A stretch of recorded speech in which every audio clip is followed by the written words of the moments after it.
Alright, so I'm going to clear something up that some of you have been commenting on recently. What I say at the beginning of my videos is ¿Qué pasa YouTube? Which is what's up YouTube, or what's going on YouTube in Spanish. Yeah, that's it. I'm just saying what's up YouTube, what's going on YouTube. The mystery is solved. If anybody in the future comments asking what I say at the beginning of my videos, tell them to watch battle number 168 and we'll be good. So yeah, ¿Qué pasa YouTube? How's it going, everybody? I have for y'all today this pretty good lengthy NU battle. I believe this battle was like 46 turns, but trust me, it was actually a pretty good close battle. And originally I actually had this battle while doing a PS Live. It was the very first battle that I got because that's how I wanted to showcase this team that I'm using in this battle that I based around Substitute Shell Smash Gorbis. But unfortunately this battle turned out to be like 20 minutes long, and I was like, yeah, I'm not doing any more battles and I'm not going to upload that. I think I'll just decide to post narrate. So I deleted the recording, and here's the battle, but I will definitely be doing a PS Live with this team. So when that goes up, I'll go into more detail about the team. But looking at my opponent's team, it actually looks very, very fun. Depending on what kind of set Altaria is, might depend on whether or not it's a threat. For example, if it's a choice spec set, I should be able to deal with it accordingly. If it turns out to be Dragon Dance with Outrage and Earthquake, that's going to be a major problem, so I'll have to watch out for that. Also, Singapore, depending on what kind of set it is, might determine on whether or not it's a threat. But yeah, with that, let's get this started. So I'm going to be leading off with my Roselia, predicting him to lead off with a Golem.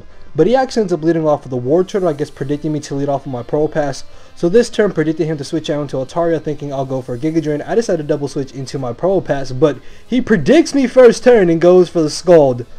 Yeah, and then I go for the Volt Switch as he brings in the Golem, and so far this battle is not going good for me. But I go for the Earth Power and I get a crit, which again, this battle is not going good for me because thanks to that crit, I actually helped him out, bringing him down to a point where his Custard Berry will be able to activate and knock me out with an Earthquake. But knowing this, I'm actually going to switch into my Musharna, which easily takes the Earthquake.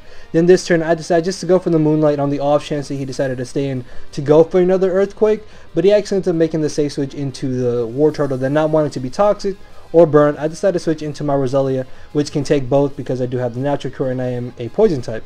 So predicting him to switch out, I'm just going to go for Layer Spikes as he ends up bringing in the Mischievous. I then predict him to go for the Taunt, and I actually go for the Sludge Bomb, hoping to get the Poison, but in the end I decided, you know what, I'm just going to go for Giga Drain, just try to get off a bit of damage to hopefully bring him down to a point where I can just revenge kill him. And it turns out that he has the Foul Play, which I know some of you might be thinking is odd, but Foul Play on Mischievous is actually very, very viable because it does help it beat some of its other counters. So, predicting him to go for the Taunt, I decided to go for the Volt Switch. Now, he did miss the Will-O-Wisp, but as you'll see in this battle, that miss does not matter whatsoever. And I decided to Volt Switch into my Gorbis. Now, because most Gorbis are timid max speed, and Mischievous don't tend to run enough speed to outspeed him, he's actually going to go for the Foul Play, predicting me to Shell Smash, and because I would get a +2 in my attack stat, Foul Play would actually do a good amount of damage to my Gorbis. So, the fact that I'm actually modest actually really helps me out. As I get off a decent bit of damage, I'm then going to go for the Substitute, predicting him to either want to switch out or just stay in and go for another Shadow Ball, knowing that he won't be able to break my Substitute. As he brings in the War Turtle, he makes a very good play by going for the Haze. I actually predicted him to go for the Rapid Spin or the possible Skull to try to break my Substitute, but he did go straight for the Haze. So this turn, knowing that he's not going to go for another Haze, I'm actually going to go for the Shell Smash. And it turns out that Scald is not even going to be able to break my Substitute, which means after getting off this decent bit of damage, I'm going to be able to go for another Surf possibly and get off a bit more damage. And I actually in the end decided to go for the Signal Beam just because I thought it would do more than Surf, but as you'll see it does around the same amount of damage. But either way, I'm just going to stay in, and this turn I'm going to predict him to Rapid Spin, so I'm going to go for another Shell Smash, knowing that he's not going to go for the Haze. As he does go for the Scald, he doesn't get the burn, which is really good for me, allowing me to not go for a Signal Beam, getting off the same amount of damage I did with Surf. So yeah, in the end, they do the same amount of damage, so it really doesn't matter what I went for. But the fact that he's not bringing in Altaria has me thinking that he is more of an offensive set, so I'm able to get rid of the War Turtle, allowing me to keep up my 1-layer spikes. And I actually made a really dumb misplay that turn. What I should have done was gone for the Substitute, then knocked out War Turtle, because this way I would be behind a Substitute and not be forced to bring in my Roselia, which does not take the close combat well at all, even though I do have a very good amount of physical defense EVs. But I'm just going to go for the safe synthesis as he brings in the Altaria, predicting him to go for a Fire Blast. I'm going to switch into my Pro Pass, which should be able to easily take it. As he goes to Dragon Pulse, I'm thinking, alright, he's choice specs, so this thing is actually not that big of a problem. And then this turn, I'm just going to go for my Stealth Rock so I can start wearing down the Altaria as he makes a good play by bringing in the Primeape. Obviously, if I did go for the Power Gem, it is resisted, so it wouldn't have done much. But this turn, thinking that he's going to go for the Earthquake, I'm actually going to switch into my Braviary. But he makes a very nice play, goes for the safe U-turn, firing off his Golem, and I'm going to be able to take any hit from anything that he possibly wants to bring in. But looking at his team, I know Braviary should be able to easily use the Mischievous for setup fodder if it doesn't die off the hazards. So predicting him to go for the Stone Edge or the Ice Punch, I switch into my Pro Pass. But no, he ends up going straight for the close combat and destroys my Pro Pass. So yeah, as you saw, Will-O-Wisp miss did not matter whatsoever. But this turn, I'm going to be able to bring in my Musharna and just safely go for a Thunder Wave as he brings in the Altaria. It turns out that he has leftovers, so I'm wondering why he didn't bring it in earlier on my Gorbis. I guess he thought that maybe War Turtle wasn't going to be too useful to him. But yeah, that's just really odd in this case then.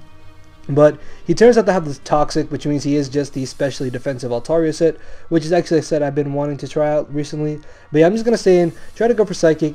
And because I got this Spadef drop this turn, I'm going to Baton Pass out into my Primeape, predicting him to go for the Roost again. But he ends up going for the Dragon Pulse, and thankfully I'm going to be able to live that and then go straight for an Ice Punch as he actually ends up switching into his Mischievous, which dies off to the Stealth Rocks, which I was not expecting, which means my Braviary could not have set up on it either way. And at this point, if Braviary turns out to be my last Pokemon, I could be able to set up on the Altaria with Braviary.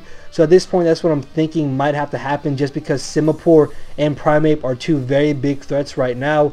So predicting him to go for the close combat, I switch into my Roselia, obviously because I need to keep my Primeape around if I want to get off a super effective hit on that Altaria. And he makes a good play by going straight for the U-turn, knocks out my Roselia because I don't carry that many special defensive E's. As I bring in my Musharna, I'm just going to go straight for the Thunder Wave on the off chance that he did bring me down to a point where my Toxic would knock me out.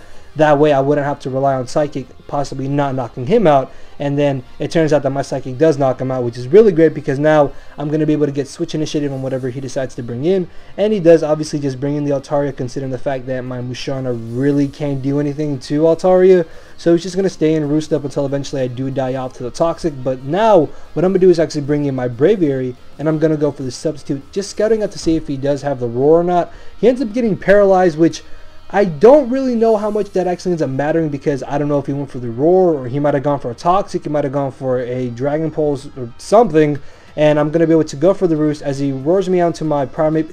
Altaria lives on 1%, but I'm going to be able to live the second Dragon Pulse and in return knock him out with the Ice Punch. And at this point, it all comes down to whether or not I'm going to be able to win this speed tie between these Primeapes. And luckily for me, I am going to be able to win it, because at this point, Braviary would have got knocked out by a close combat, Primeape would have got knocked out by a close combat, and depending on damage rolls, Gorbis would have got knocked out by a close combat. So yeah, this actually turned out to be a whole lot closer than the 3-0, and it was definitely a good, fun, intense battle. As I said, a bit lengthy, but hopefully you guys enjoyed it. And if you did, make sure to leave a like, leave a comment, subscribe to some more content. I will hopefully try to do a PS Live with this team tomorrow so I can upload it tomorrow night. But yeah, with that, guys, I do believe I am out of here. Later, everybody.